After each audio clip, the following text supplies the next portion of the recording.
Donasi dakwah Yufid. Yuk berikan amal jariah terbaik Anda untuk dakwah dan pendidikan Islam.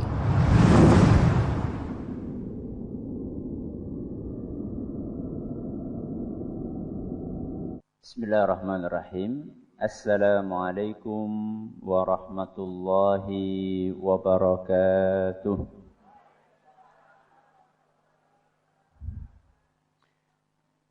Alhamdulillahi rabbil alamin. Wal 'aqibatu lil muttaqin. Wala 'udwana illa 'alal zalimin. Wa sallallahu ala nabiyyina wa sayyidina Muhammadin wa ala alihi wa sahbihi ajma'in, amma ba'd. Yang kami hormati para alim, para ulama, para sepuh, bini sepuh yang semoga senantiasa dirahmati oleh Allah. Yang kami hormati segenap unsur muspika Kecamatan Padamarah atau yang mewakili Bapak Kepala Desa Bojanegara atau yang mewakili para hadirin hadirat sekalian, baik para penduduk warga perumahan Abdi Negara maupun jamaah dari luar perumahan ini.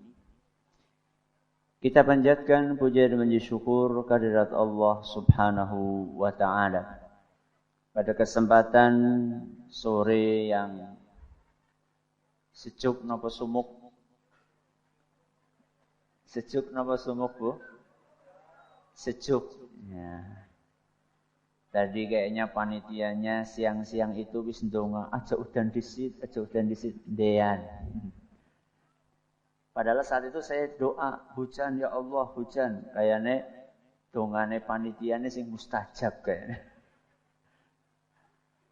Pada suasana yang sejuk ini, kita masih kembali diberi kekuatan, kesehatan, hidayah, serta taufik dari Allah Jalla wa'ala. Sehingga kita bisa menghadiri acara pengajian rutin. Pengajian rutin ya? Rutin tahunan. Leres napa? Sudah berapa tahun? 3 tahun. Berarti pengajian rutin nih. Rutin tahunan. Kita berharap semoga Allah Subhanahu wa ta'ala berkenan untuk melimpahkan kepada kita semuanya ilmu yang bermanfaat sehingga bisa kita amalkan sebagai bekal untuk menghadap kepada Allah Jalla wa'ala. Allahumma amin. Salawat dan salam semoga senantiasa tercurahkan kepada junjungan kita Nabi besar Muhammad sallallahu alaihi wasallam, kepada keluarganya, sahabatnya, dan umatnya yang setia mengikuti tuntunannya hingga akhir nanti. Para hadirin dan hadirat sekalian yang kami hormati dan juga segenap pemirsa dan pendengar yang mudah-mudahan senantiasa diberkahi oleh Allah Azza wa Jalla. Apa bedanya manusia dengan robot? Yes, pada maca porung sih. Apa bedanya manusia dengan robot? Bagus. Salah satu perbedaannya, manusia bisa memilih, robot tidak bisa memilih. Kalau robot itu asal di on, ya murub, asal di off, ya mati. Robot hanya akan mengikuti remote. Suruh ke kanan ya ke kanan, suruh ke kiri ya ke kiri. Kalau manusia tidak seperti itu. Manusia itu diberi oleh Allah Subhanahu wa ta'ala kesempatan untuk memilih. Bahkan sejak kecil kita sudah diberi kesempatan untuk memilih. Kita bisa memilih mau pakai baju yang berwarna putih atau mau pakai baju berwarna hitam. Ketika kita akan sekolah, kita juga milih. Ada sekolah A, B, C, D. Mau memilih yang mana, kita juga bisa milih. Ketika kita akan menikah, kita juga bisa milih. Saya pengen sama si A, atau si B, atau si C. Walaupun semua pilihan itu tidak lepas dari takdirnya Allah Subhanahu wa ta'ala. Bahkan dalam masalah agama pun kita bisa memilih. Ada orang yang memilih agama Islam, ada orang yang memilih bukan agama Islam. Bahkan di dalam Al-Quran Allah berfirman, lakum dinukum waliyadin. Agamamu ya agamamu, agamaku ya agamaku. Kita oleh Allah Subhanahu wa ta'ala diberi kebebasan untuk memilih. Bahkan ada sebuah ayat di dalam Al-Quran yang mungkin membuat kaget sebagian orang. Yaitu dalam surat Al-Kahfi ayat 29. Surat apa? Al-Kahfi. Al-Kahfi sih surat nomor pinten? Pada hafal? Oh, wonten teng mriki, masyaallah. Surat Al-Kahfi ayat 29. Allah berfirman, wa qulil haqqu mir rabbikum. Katakanlah bahwa kebenaran itu sumbernya dari Allah. Faman syaa'a falyu'min. Siapa yang pengen beriman silahkan. Wa man syaa'a falyakfur. Siapa yang pengen kafir silahkan. Si kepriwe iki ya. Mau beriman silahkan, mau kafir silahkan. Allah Subhanahu wa ta'ala memberikan pilihan antara dua jalan. Jalannya orang-orang yang beriman dengan jalannya orang-orang yang kafir. Surat Asy-Syams ayat 8. Allah Subhanahu wa ta'ala berfirman, fa'alhamaha fujuraha wa taqwaha. Allah Subhanahu wa ta'ala mengilhamkan, memberikan petunjuk kepada manusia jalan kefasikan dan jalan ketakwaan. Jalan orang-orang yang jahat dengan jalan orang-orang yang baik. Berarti kita bisa milih antara kita belajar atau tidak belajar. Antara kita ngaji atau tidak ngaji. Sekarang saya tanya sama jenengan yang hadir di sini. Ada enggak yang maksa jenengan hadir di sini? Enggak.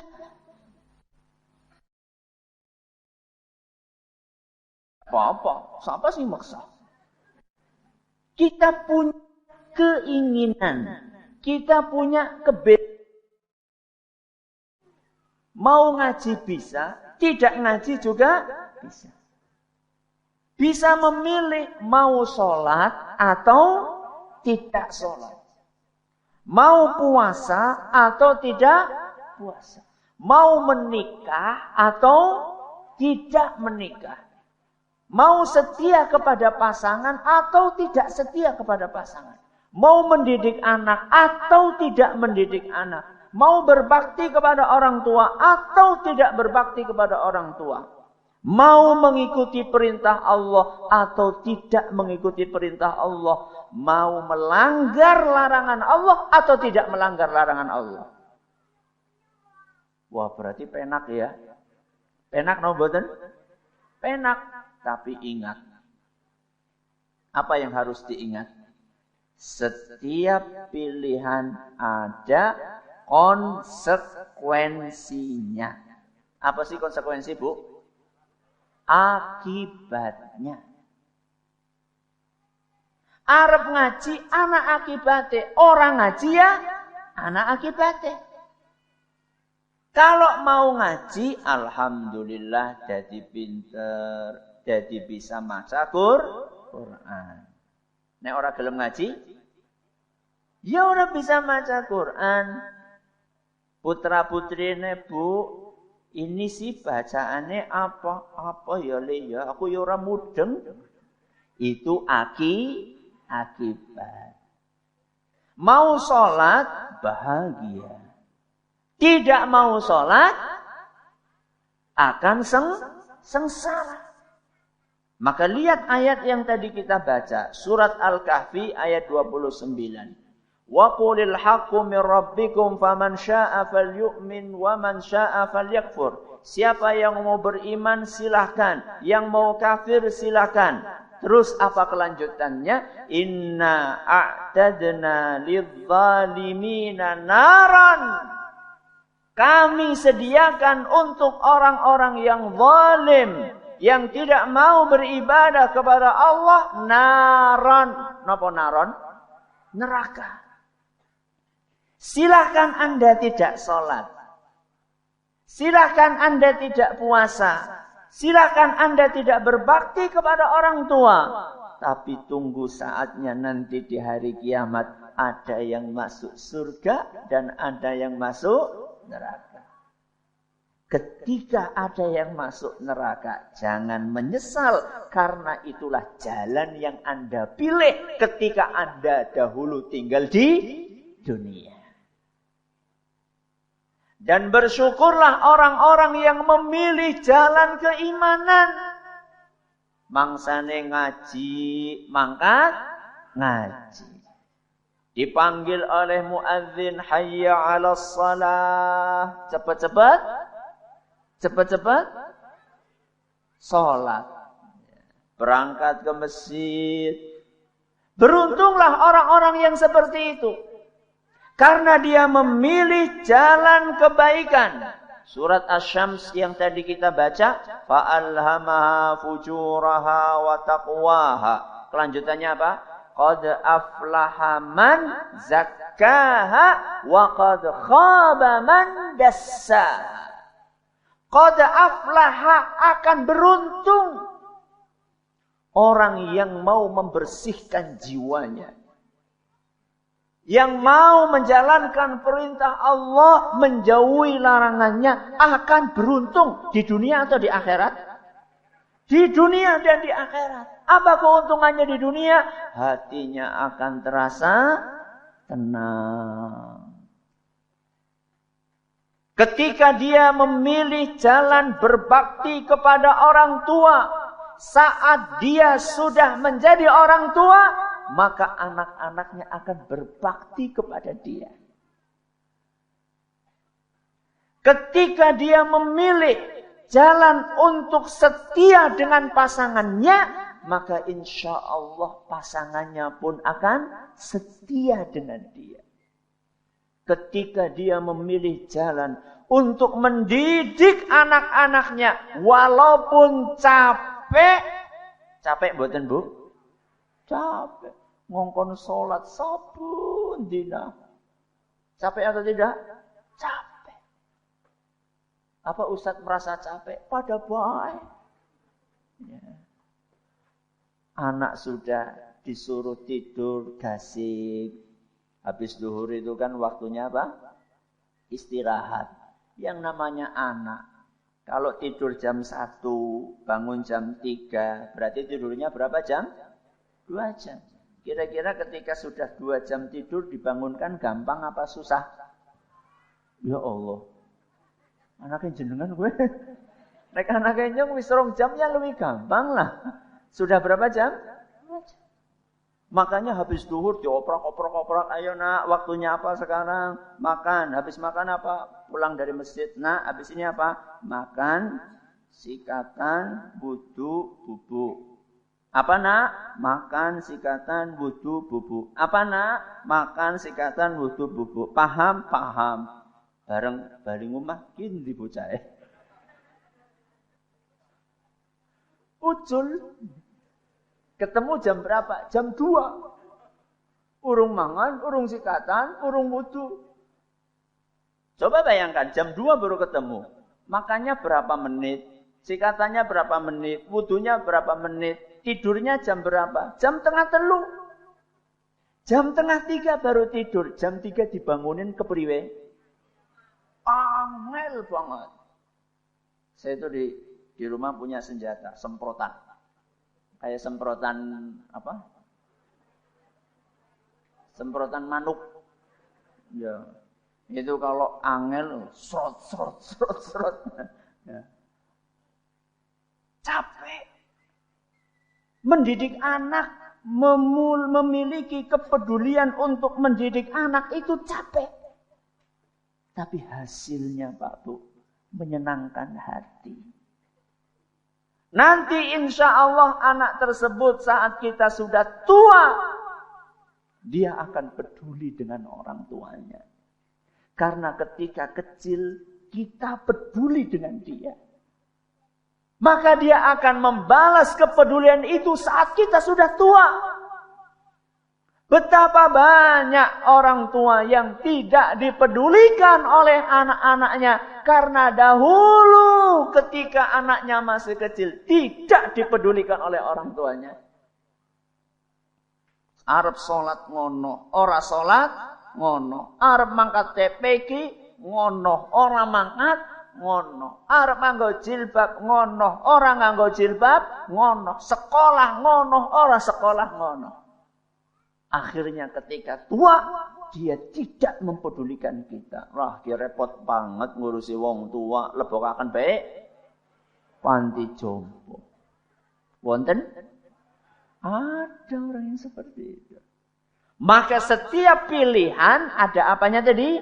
Konsekuensinya. Qad aflaha man zakkaha. Telah beruntung orang yang mau mensucikan jiwanya. Mengikuti perintah Allah, menjauhi larangannya.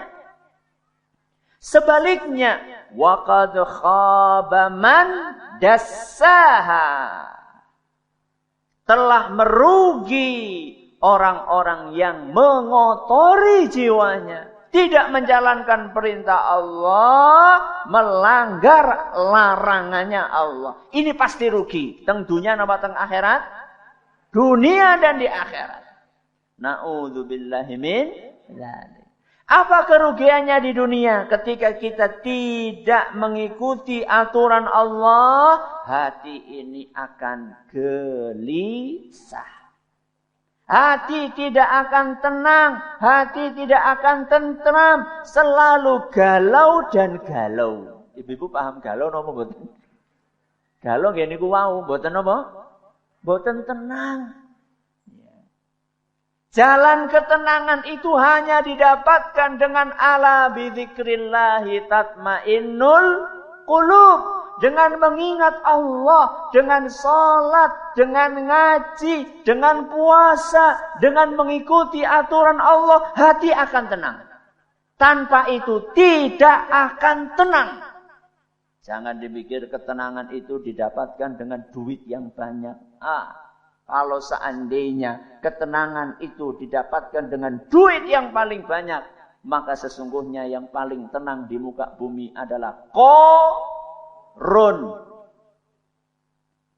Kalau seandainya ketenangan itu didapatkan dengan jabatan, maka orang yang paling bahagia di muka bumi ini adalah Fir'aun. Tapi apakah Fir'aun bahagia? Apakah Qarun bahagia? Tidak, karena mereka tidak mengikuti jalan yang mengantarkan kepada ketenangan. Maka Allah ingatkan, wa qad khaba man dassaha. Sungguh telah merugi orang yang menodai kesucian jiwanya. Tidak mengikuti perintah Allah, melanggar aturan Allah. Waktunya sholat, gak mau sholat. Harusnya setia dengan pasangan, tidak setia. Akhirnya dibalas sama pasangannya. Suaminya punya WIL. Ya, napa WIL, Bu? Wanita idaman lain, istrinya dari nyong bisa, Pak. Akhirnya mencari nopo?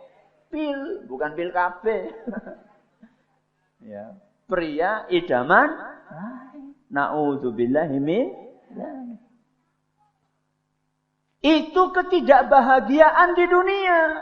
Itu baru di dunia, belum di akhirat. Na'udzubillahi min dzalik.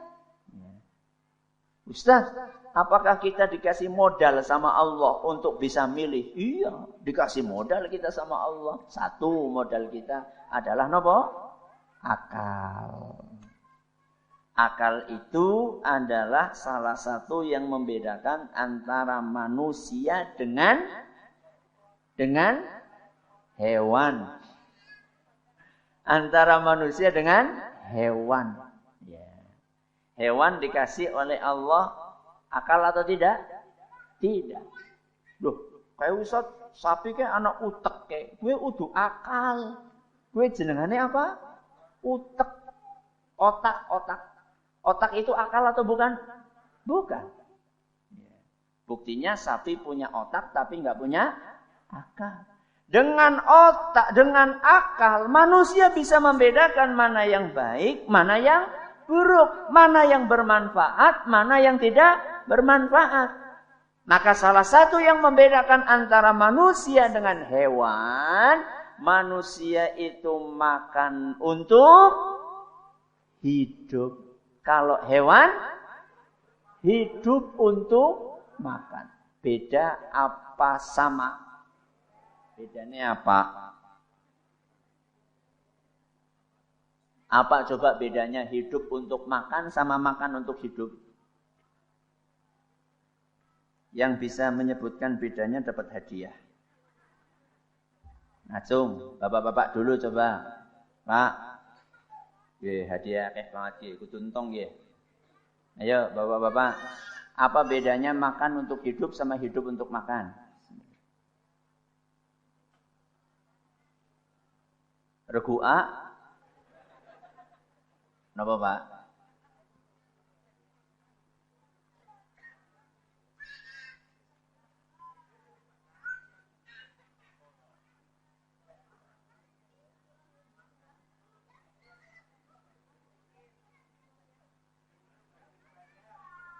Masya Allah. Tidak apa-apa, Pak. Monggo. Bapak milih mana, Pak? Quran atau buku? Milih? Quran. Monggo. Regu B, ibu-ibu. Ibu-ibu, apa Bu kira-kira? Mewakili, angkat tangan. Apa bedanya hidup untuk makan dengan makan untuk hidup? Angkat tangan. Engkau 0 loh, Bu.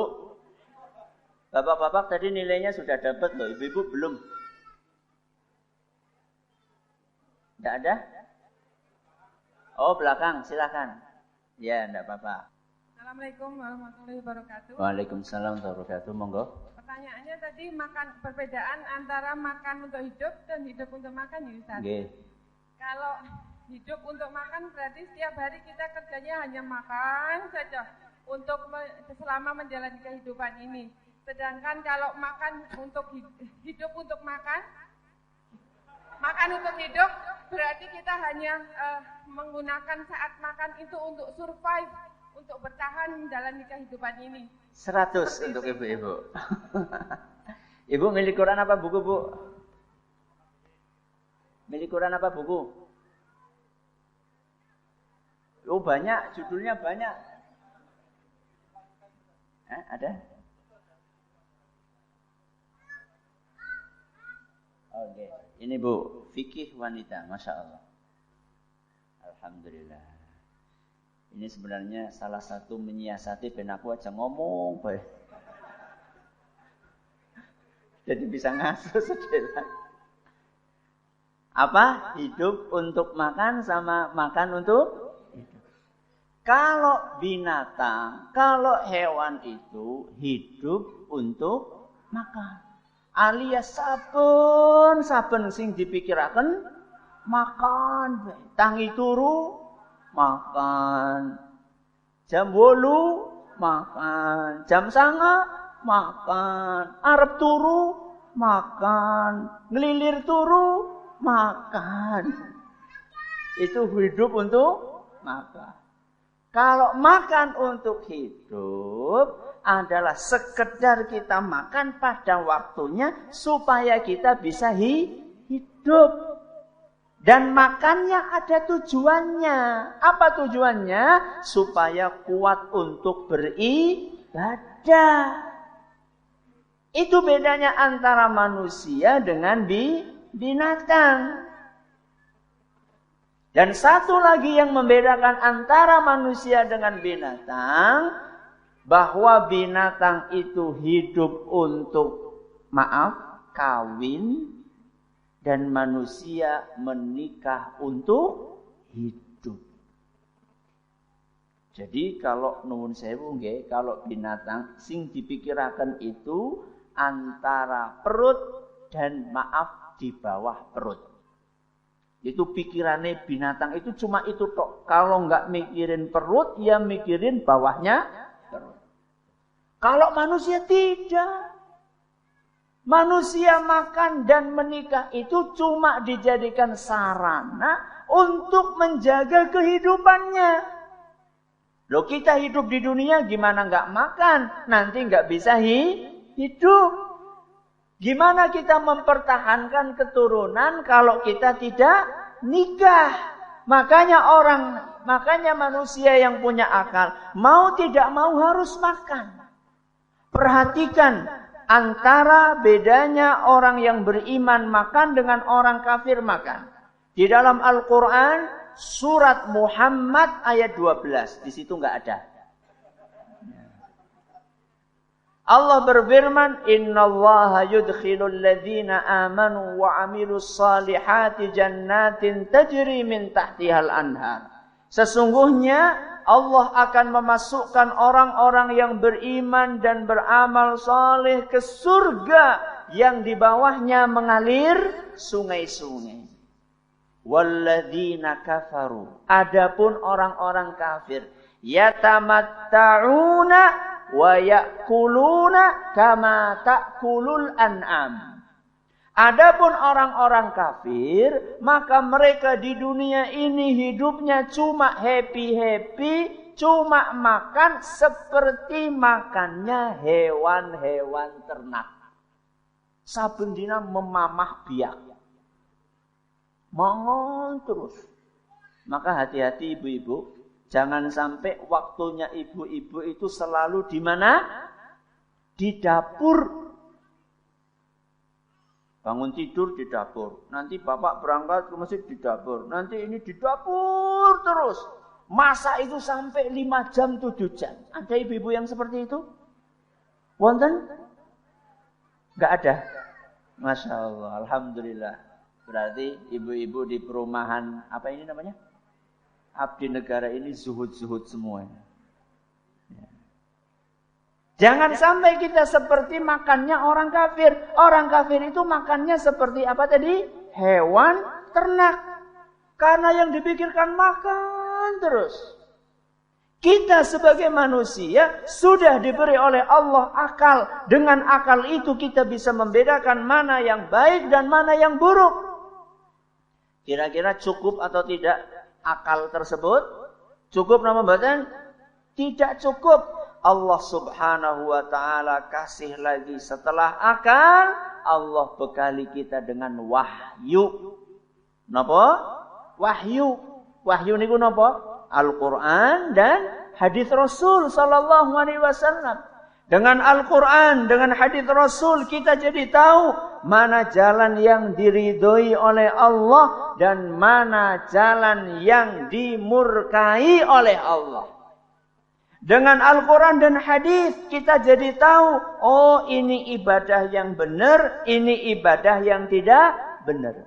Dengan Al-Quran dan hadis kita jadi tahu, oh ini amal yang solih, ini amal yang tidak solih. Dengan Al-Quran dan hadis kita jadi tahu bahwa sholat subuh itu jumlahnya berapa rakaat? 2 rakaat. Kalau pakai akal tok, tahu apa tidak? Enggak tahu. Kalau cuma modalnya akal, wah orang akan mengatakan, wah subuh kok kurlorot tok.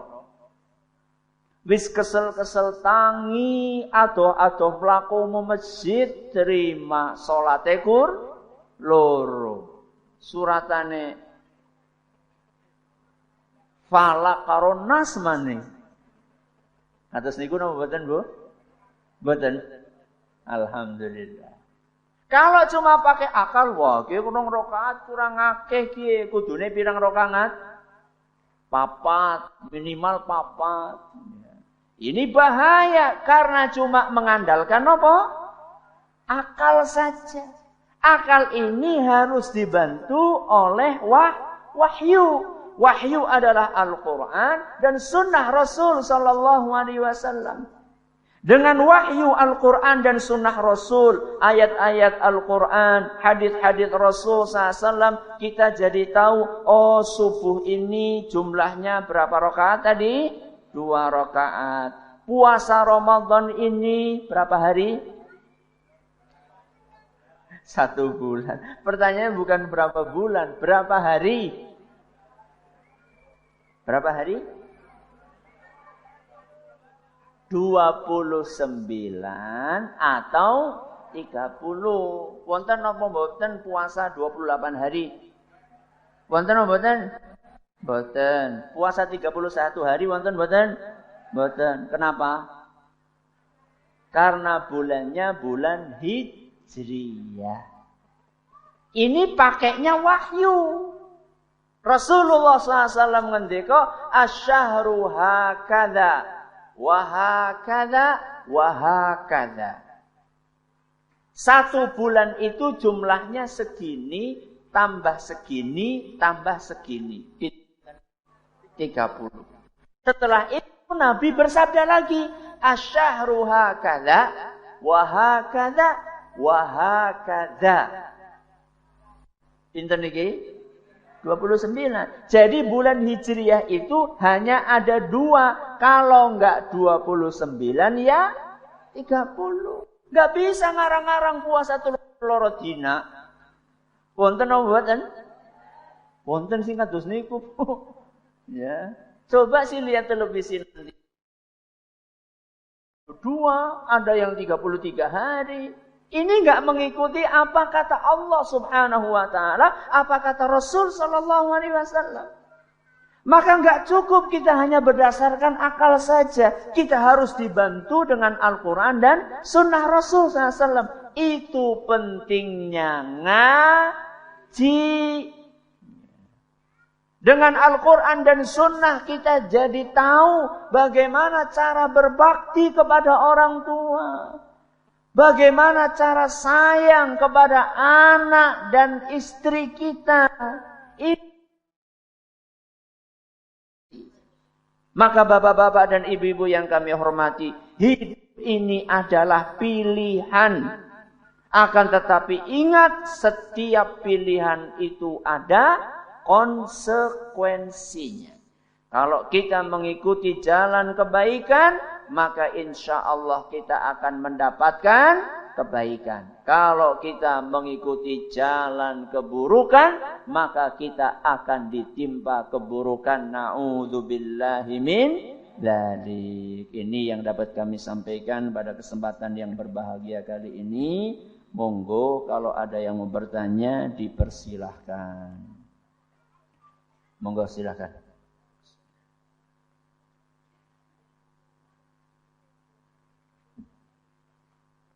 Nggih, silakan.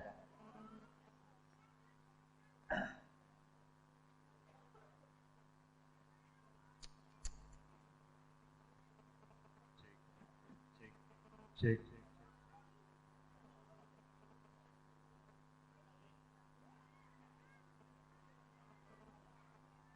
Bismillahirrahmanirrahim. Assalamualaikum warahmatullahi wabarakatuh. Waalaikumsalam warahmatullahi wabarakatuh. Mohon izin bertanya Ustaz, Ya. bagaimana cara kita agar bisa mengurangi atau bahkan menghilangkan rasa terlalu cinta terhadap dunia ditimbang akhiratnya? Terima kasih. Wassalamualaikum warahmatullahi wabarakatuh. Waalaikumsalam. Bagaimana cara mengurangi cinta dunia? Kalau menghilangkan kayaknya sulit. Yang bisa adalah mengurangi. Di antara cara untuk mengurangi cinta kepada dunia adalah dengan meyakini bahwa dunia ini tidak akan selamanya kita miliki. Dunia ini ada batas akhirnya.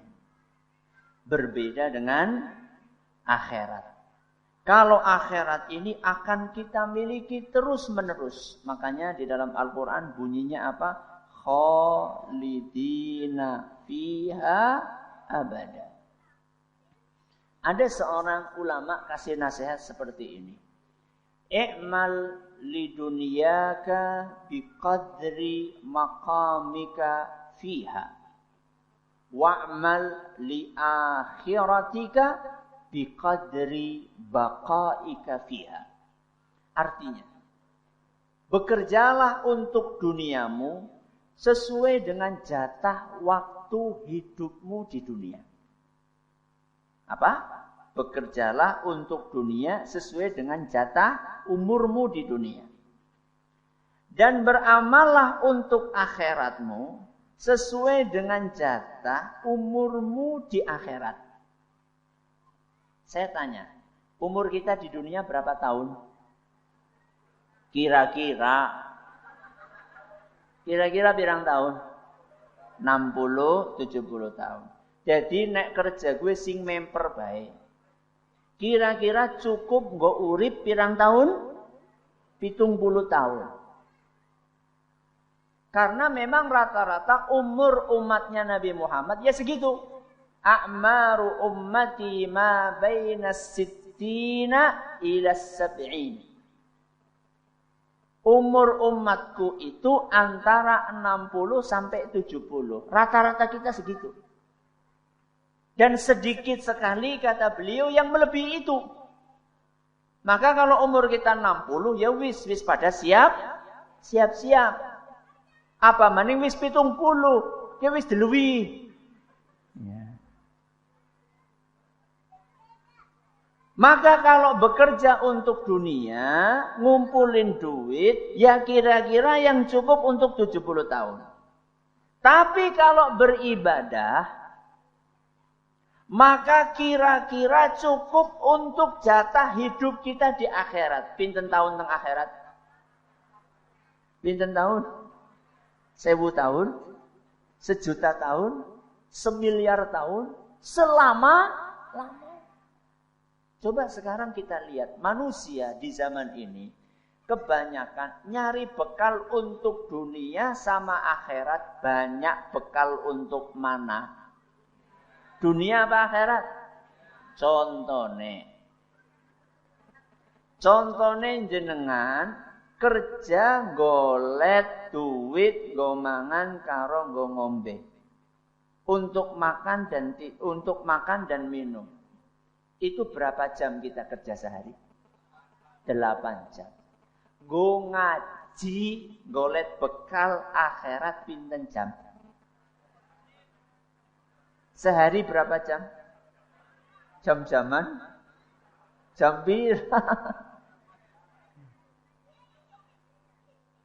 Kalau seandainya setiap hari saja kita konsisten, istiqomah, bisa sehari ngaji minimal 1 jam, wis hebat banget. Tapi kenyataannya banyak di antara kita ngajinya setahun sepisan. Pas ada apa? Pengajian akbar, gue nembe ngaji. Nek orang pengajian akbar ya orang ngaji. Kira-kira seperti ini proporsional atau tidak? Ya jelas tidak. Maka salah satu cara untuk mengurangi cinta kepada dunia adalah dengan mengingat bahwa yang kita miliki di dunia ini bakalan habis. Akan tetapi yang kita miliki di akhirat nanti tidak akan habis. Yang kedua, di antara tips yang diajarkan oleh ulama kita. Seingat saya Imam Al-Hasan Al-Basri. Beliau mengatakan, seandainya engkau kalah oleh tetanggamu dalam urusan duniawi, maka kalahkan dia dalam urusan ukhrawi. Contoh, saya ulangi apa tadi nasihatnya?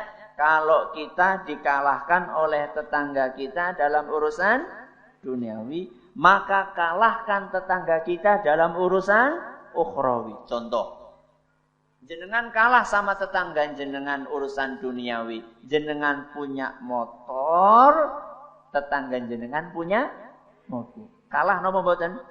Kalah. Jenengan gak usah wah nyong kudu tuku mobil sing luwih gedhe. Jangan. Tapi jenengan lihat tetangga jenengan kurang ukhrawinya apa? Salate nang masjid apa ora? Oh, salate ora nang masjid. Nyong arep kalahaken, nyong bakalan salate nang. Loh, jebule tanggane salate ya nang masjid. Ya jel, telat apa ora? Oh, jebule esi telat. Nyong ora gelem telat-telat berangkat. Oh, jebule tetanggane ora telat. Jenengan cari, qobliyah apa ora gue? Ba'diyah apa ora? Jebule ora. Wah, saya harus tambahin apa?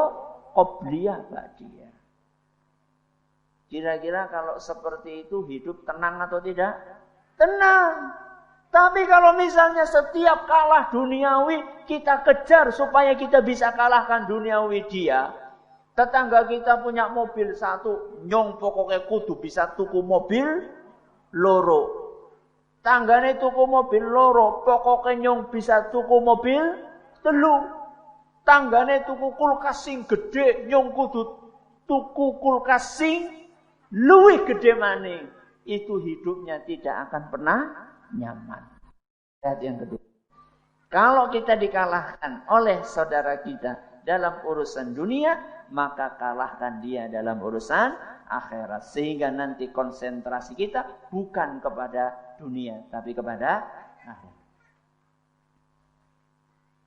Ustaz, apa hukumnya golput dalam pemilu?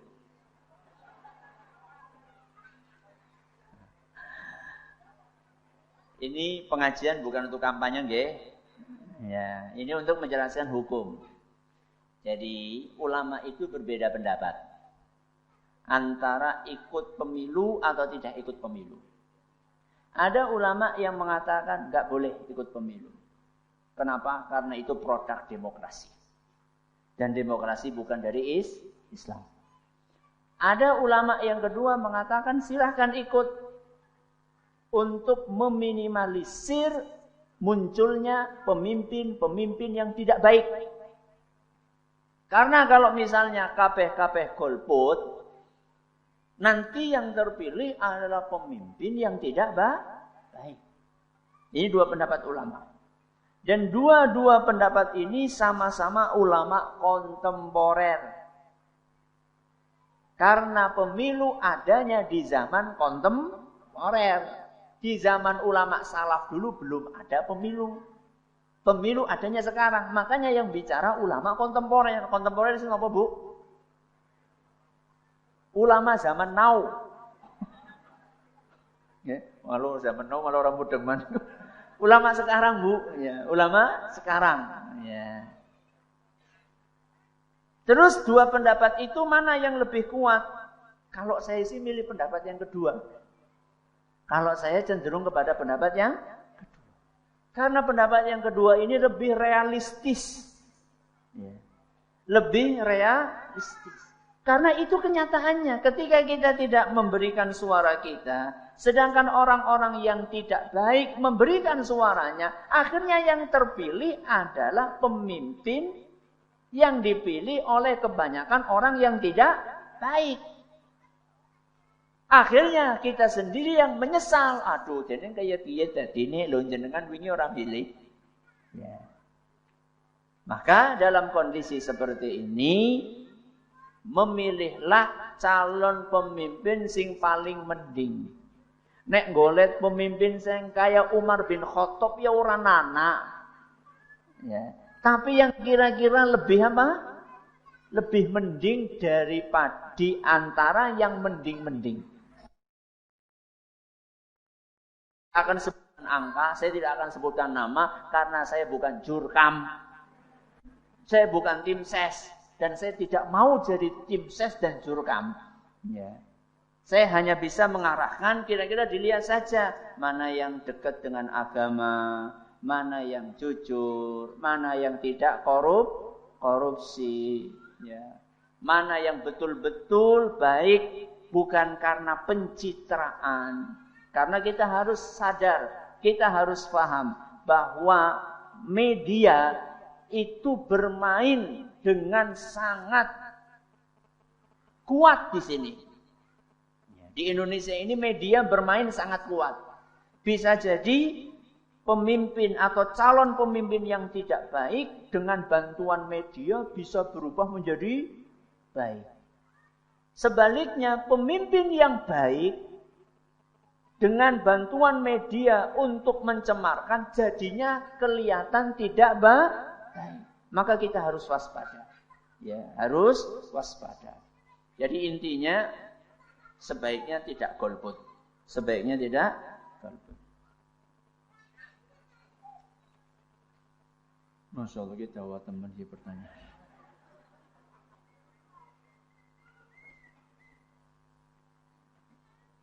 Ustaz, saya mau tanya, saya pernah dengar ayat masuklah Islam secara total, tapi kebanyakan orang justru mengandalkan kepintaran dan kekuatannya dan lupa minta sama Allah. Solusinya bagaimana biar tidak merasa hebat sendiri?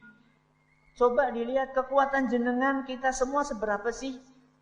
Kita ini sama sapi kuat siapa? Kuat siapa? Kuat sapi kan? Kayak gitu kok sok-sokan. Apalagi dibandingkan dengan gajah, apalagi dibandingkan dengan gunung, apalagi dibandingkan dengan laut, apalagi dibandingkan dengan yang menciptakan gunung, laut, bumi, matahari dan bulan. Siapa itu? Allah. Maka salah satu cara untuk menghindari perasaan sok paling kuat adalah tahu diri. Tahu diri kita. Sekarang kita kuat. Tunggu nanti 60 tahun berikutnya. Kepriwe? Ngangkat gelas ini tuh. Bisa apa? Cuma ngangkat apa? Padahal mien ngangkat barbel. Wow. Pelengkendung. Sekarang itu ngangkat apa? Gelas saja. Gak kuat. Manusia itu penuh dengan kelemahan. Maka jangan sampai kita ini yang sudah lemah kok sok kuat. Ya. Pernah saya ngelihat, maaf ini ya, ada becak. Mungkin saya pernah sering sampaikan ini. Di bempernya itu, bemper tahu bemper? Dashboard. Apa? Slebor. Slebornya becak itu tulisannya apa? Biar miskin asal sombong. Ya ora bener iki. Wis miskin sombong man. Sudah lemah sombong lagi. Enggak boleh. Bukan berarti yang kaya boleh sombong. Yang kaya saja enggak boleh sombong, apalagi yang miskin. Yang kuat saja enggak boleh sombong, apalagi yang lemah.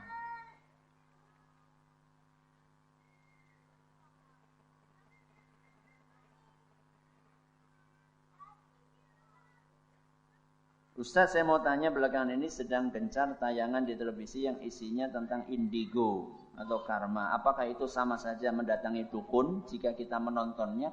Saya tidak tahu acaranya isinya apa. Orang duit tipis. Ya. Acaranya apa sih?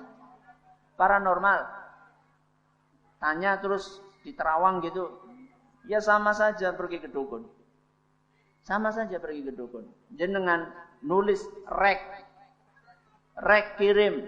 Kemudian jenengan akan dikasih tahu asmara Anda hari ini seperti ini. Rezeki Anda hari ini seperti ini. Pekerjaan Anda hari ini seperti ini. Itu sama dengan pergi ke dukun. Dan Nabi SAW mengatakan, Man ata'arraban fasa'alahu lam tuqbal lahu salatun arba'ina yauman.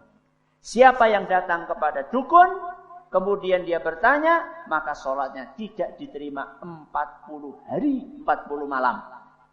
Sholatnya mubah, pinten-pinten, 40 hari, 40 malam. Kenapa acara-acara itu bisa eksis? Karena ada yang nonton. Maka bagaimana supaya acara itu bangkrut? Jangan ditonton. Wis ngaji sih nonton kayak gue. Apa sing ora ngaji? Ustaz, bagaimana caranya supaya kita bisa ingat akhirat pada waktu kita disibukkan dengan pekerjaan? Waktu dan perhatian yang cukup tinggi. Sekarang akhirat itu perlu perhatian yang tinggi atau tidak? Sangat perlu. Jenengan pekerjaan ini, ketika jenengan kerjakan dengan perhatian yang tinggi, bagus. Tapi ingat, jenengan juga punya target cita-cita yang lebih tinggi, yaitu akhirat. Dan ingat bahwa ketika kita menyempatkan diri untuk berzikir, membaca Al-Quran, pekerjaan dunia ini akan lancar dan cepat selesai. Yakin walakokin. Karena ketika kita membaca Al-Quran, ketika kita zikir, waktu kita akan berkah. Waktu yang berkah itu bagaimana Ustaz? Waktu yang berkah gue, waktune semending, sing digarap, akeh gue berkah. Waktu ora berkah, waktune akeh, sing digarap, semending. Bagaimana supaya waktu kita berkah? Sama 5 menit. Orang ini punya waktu 5 menit, orang ini punya waktu 5 menit. Sama-sama punya 5 menit. Tapi orang ini punya waktu 5 menit, dia bisa menyelesaikan sekian banyak pekerjaan. Sedangkan ini 5 menit Facebookan. Tidak dapat apa-apa. Kenapa? Berkah. Bagaimana supaya waktu kita berkah? Waktunya ngaji yang ngaji. Waktunya baca Quran ya baca Quran. Mungkin panjenengan akan berpikir secara rasional. Loh, saya punya pekerjaan numpuk seperti ini. Saya punya waktu 5 jam untuk menyelesaikan pekerjaan menumpuk ini. Kalau saya gunakan setengah jam untuk baca Quran, nanti nggak selesai pekerjaannya. Itu adalah hitungan manusia.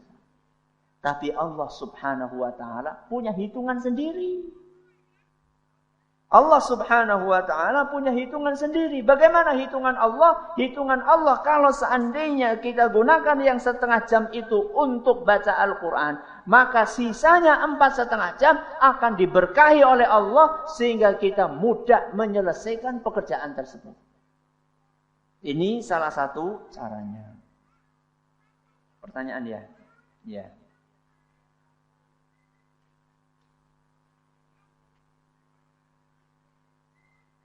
Sebutkan ayat Asy-Syams ayat 8 sampai 10. Enggak boleh lihat. Enggak boleh lihat. Monggo. 8. Oh iya betul. Pak Alhamdulillah. Ya terus. Masya Allah. Monggo silakan. Alhamdulillah. Silakan.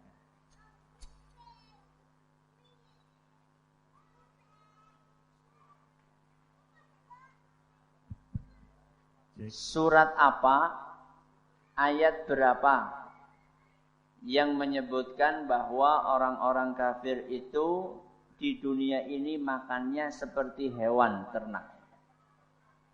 Orang nana nang catatan. Bukan. Muhammad 12. Bagus. Monggo silahkan.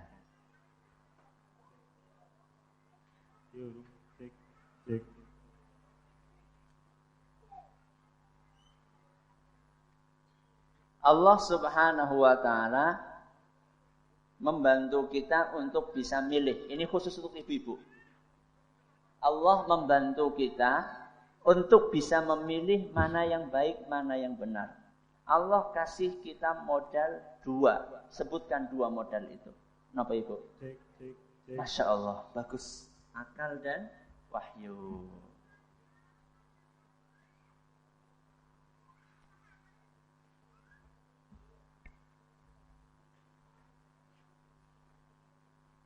Bapak-bapak, apa ibu-ibu lagi? Apa yang dimaksud dengan wahyu? Ya, Pak. Masya Allah, silakan.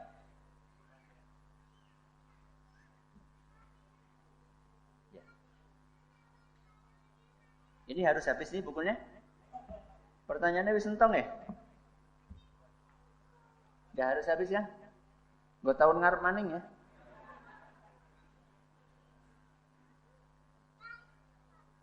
Sebutkan, bapak-bapak, sing angel pertanyaan bapak-bapak. Redaksi ayat, jangan lihat catatan. Redaksi ayat surat Al-Kahfi ayat 29.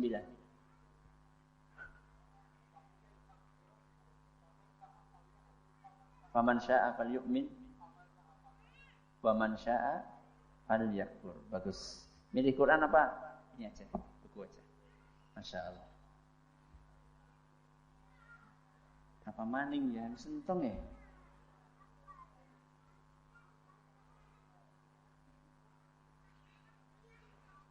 Apa bedanya manusia sama binatang?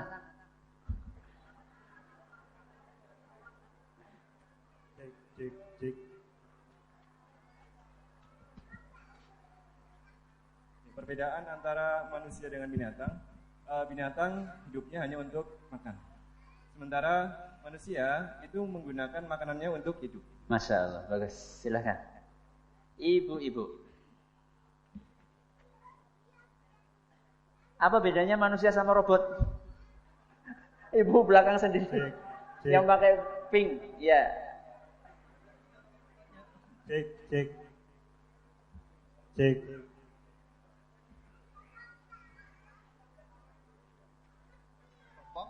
Manusia punya akal kalau robot tidak punya akal. Manusia bisa memilih kalau robot tidak bisa memilih. Ya, enggak apa-apa. Milih yang mana nih? Quran apa buku? Quran. Hah? Quran. Ya.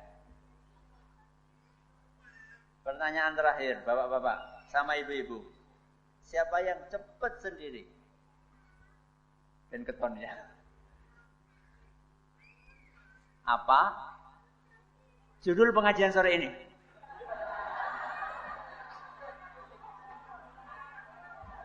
Hidup adalah pilihan. Mudah-mudahan bermanfaat. Terima kasih atas perhatiannya. Mohon atas segala kurangannya. Kita tutup dengan membaca Subhanakallahumma wa bihamdika asyhadu an la ilaha illa anta astaghfiruka wa atubu ilaik. Wassalamualaikum warahmatullahi wabarakatuh.